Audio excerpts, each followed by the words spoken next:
ఇప్పుడు భారతదేశంలో టర్కీకి సంబంధించి బాయ్కాట్ టర్కీ అని ట్రెండ్ అవుతుంది.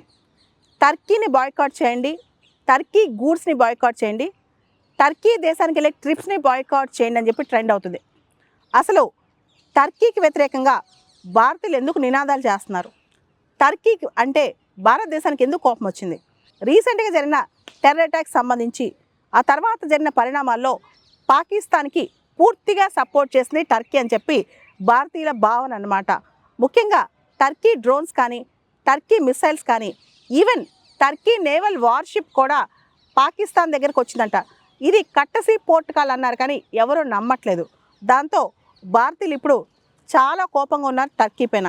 అంతేకాదు టర్కీ యొక్క మిసైల్స్ ఏవైతే ఉన్నాయో ఐసిస్ గార్డ్ మిసైల్స్ కానీ, ఈ బైకర్ మిసైల్స్ కానీ ఇవన్నీ కూడా టర్కీకి సంబంధించినవి పాకిస్తాన్కి సపోర్ట్గా వచ్చినాయి అని చెప్పి టర్కీ ప్రత్యేకమైన మిలిటరీ ఎయిర్ క్రాఫ్ట్స్ ఒక షిప్ ద్వారా కూడా ఈ వెపన్స్ అన్నీ కూడా పాకిస్తాన్కి చేరవేసిందని చెప్పి కూడా కథనాలు చెప్తున్నాయి. దాంతో ఈ మేక్ మై ట్రిప్ వాళ్ళు వీళ్ళందరూ కూడా టర్కీకి సంబంధించిన టికెట్స్ అన్నీ కూడా సేల్ చేయడం ఆపేసినట్టు కూడా కథనాలు వస్తాయి.